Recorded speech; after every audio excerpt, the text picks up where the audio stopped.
What are some of the most significant changes in CMMC 2.0 that you think organizations need to be aware of? Right. So the differences between CMMC 1.0 and 2.0 are as follows. So under 1.0, we had the 5 levels of CMMC.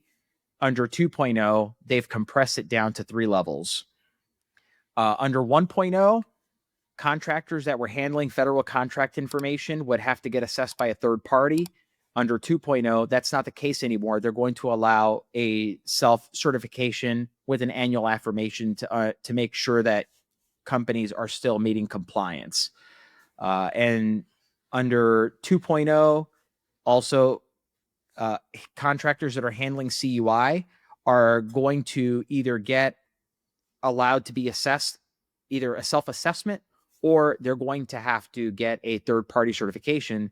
However, we don't know which contracts are going to be allowed to self-assess or which ones are going to require level 2 cert. So it's kind of like you're rolling the dice if you think you're going to just wait on the sidelines and think that you're going to get a self-assessment. So the recommendation that we make is if you can and you're ready to go get your CMMC certification once the rule is finalized. Yeah, and we expect that once the rule, when do we expect that to be finalized, that rule? Yeah, DOD has said many times that they're expecting fall of this year, so fall of 2024, when they expect the rule to be final. The rule was published as a proposed rule on December 26th, Right. so the day after Christmas, right? Good old government. It's the government way. So they published it on the 26th, and in the rule, they have a phased approach. So phase 1 begins immediately after the revision to DFAR 7021, which is the CMMC clause, which says, hey, go get a third-party cert. Then phase 2 is 6 months after that. Phase 3 is 1 year after that. And then by the time we hit phase 4, CMMC language will be in all solicitations and contracts. And so they're expecting that rollout to be about 2 years. Yep. Huge. Yep. So my world, I talk a lot about FedRAMP, and they're kind of they're close together. And the new CMMC rule talks about the FedRAMP equivalency, that an organization seeking authorization meets equivalency when it possesses a CSP's SSP aligned to FedRAMP moderate. What are your thoughts on this? Do you think this is going to drive more companies to pursue FedRAMP authorization, like if any? I'm not sure. I mean, there's a couple of companies that are out there right now that are providing cloud services. One of the things that I want to make sure that I make the distinction here is that there is this idea that everything that you use that's a cloud service provider has to be FedRAMP moderate, and that is not the case. The FedRAMP moderate requirement only applies if you're going to be processing, storing, or transmitting CUI using that external cloud service provider. So you can use security protection tools that are not going to be processing, storing, or transmitting CUI, and it does not have to be FedRAMP. But if you're going to be processing, storing, and transmitting CUI, then the cloud service provider has to be FedRAMP. So we want to make sure that we understand that distinction between the two of them. Got it. Yeah, that makes sense to me. That makes sense. Okay.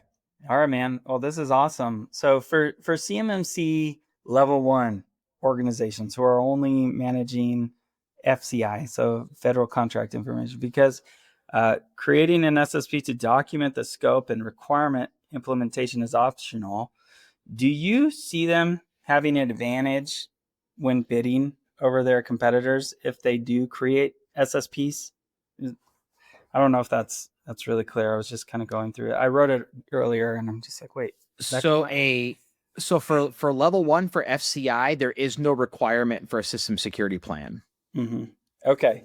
So yeah, for level 2, however, 3.12.4 is the system security plan requirement, but that doesn't exist in level 1. Got it. Okay. So, all right. So organizations have to enter their affirmations electronically in the SPRS. What is that? The Supplier Performance Risk System? Performance Risk System. Mm-hmm. Okay. And they need to declare successful implementation and maintenance of applicable CMMC requirements. So, what are the guidelines in place to ensure that those affirmations are actually true, right? Besides, So, right. So the CMMC level 1 is aligned with the FAR 52.204-21 clause. So if you pull up that clause, there's 15 controls there that a contractor has to do to protect federal contract information. And if you look at the CMMC level 1 self-assessment guide, there are 17 controls that are aligned to that were pulled from the NIST 800-171 document. So it's kind of like they're playing on both sides of the fence here. But if you apply the level 1 self-assessment guide, it'll cover the 15 requirements in FAR 52. One of the things that I read in the rule, though, that kind of makes it difficult for contractors is the DoD is not going to allow POAMs at all. So all 17 requirements have to be implemented.